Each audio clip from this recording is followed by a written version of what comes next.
आज 74th independence day पूरा देश हमारा भारत मना रहा है।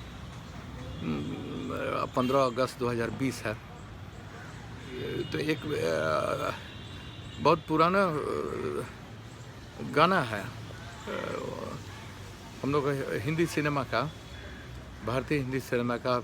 हम लोग बचपन में सुनते थे, बड़ा सारगर्भित है और हम लोग रोआ खड़ा हो जाता था। जागृति का गाना है।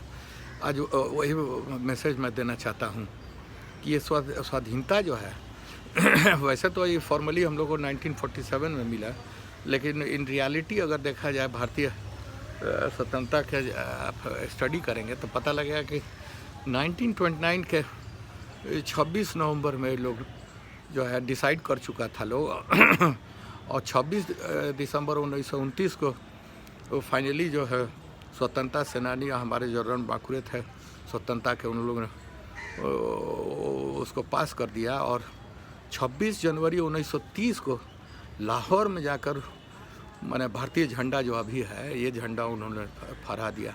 लाहौर में आकर दिया कि हम आज़ाद हो गए। तो हम लोग आज़ाद हो गए यूनिलैटरली उसी वक्त। भले अंग्रेज सब नहीं उस चीज़ को माना, उसको बहुत दमन किया, अति किया। और 1942 का तो कहानी आप जान ही रहे हैं। क्विट इंडिया मूवमेंट हुआ, काफ़ी हद तक सक्सेसफुल भी हुआ, लेकिन उससे भी आज़ादी मिली नहीं। फिर सेकेंड वर्ल्ड वॉर में पूरा यूरोप फंस गया, अथी हो गया। काफ़ी कहानी है उसकी, बहुत लंबी कहानी है। To cut the long story short, 1947 में हम लोग थे। तो वो जागृति का जो दोहा है या गाना है, आज भी वो आज के परिवेश में भी उतना ही सरगर्भित है जितना कि हम लाए हैं तूफान से किश्ती निकाल के। अभी भी देखिए रोआ खड़ा हो जाता है, गूज बम्प्स निकल जा रहा है। देखिए हेयर से जो है नहीं कहते कि रोंगटे खड़े हो गए। हम लाए हैं किश्ती तूफान से निकाल कर, इस देश को रखना मेरे बच्चों संभाल कर। ये साधारण बात नहीं है भाई। कितना सेक्रीफाइस, कितना बलिदान, कितना लोग फांसी हो गए, कितना जेल में सड़ गए, कितने मर गए, कितने बिला गए। और आप अब गए हैं कि नहीं हम नहीं जानते हैं। अंडमान निकोबार अगर आप जाइए, मैं 2 बार गया हूँ वहाँ खड़ा होकर वहाँ की धरती को चूम लिया मैंने और सैल्यूट किया कि क्या वो जो काला पानी का वहाँ पर जो अथी किला है वो, और वहाँ जो बनाए हुए था किस तरह से बंद करके, और उसका जो है कि रोंगटे खड़े हो जाते हैं वहाँ का। और नाइट एंड साउंड प्रोग्राम भी एक होता है, वो स्पेशली हमने देखा दूसरी बार। तो किस तरह से जेल में और यातना काल कोठरी में रखा जाता था और किस तरह से। और फांसी का घर है वहाँ, वो एक बिल्डिंग है और उसमें 3 फांसी, एक साथ 3 फांसी देने का। नीचे काफ़ी फॉल है, करीब 15-20 फॉल का मतलब है मैंने जो तख्ता हटेगा, वो जो जल्लाद जो है तख्ता हटाएगा और एक साथ 3 आदमी का 3 स्वतंत्रता सेनानी सीधे नीचे कुआं ऐसा समझिए कि गिरता है। बाद में उसको निकालने का रास्ता भी है, वो सब हम लोगों ने देखा है। और हज़ारों लाखों की संख्या में उस वक्त जो खिलाफ बोलता था, आज़ादी के बारे में बात करता था, हमारे क्या कहें, हमारे रूह काँप जा रही है जो देखा हमने। आँखों देखी हम बता रहे हैं।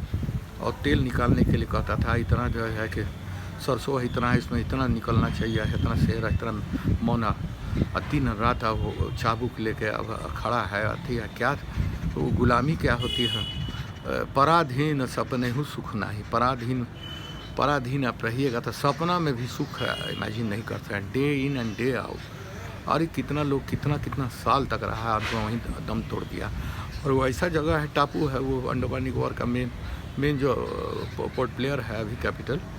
और वो मैंने दूसरा कोई थल से है, मैंने लैंड से 1000 माइल से ऊपर।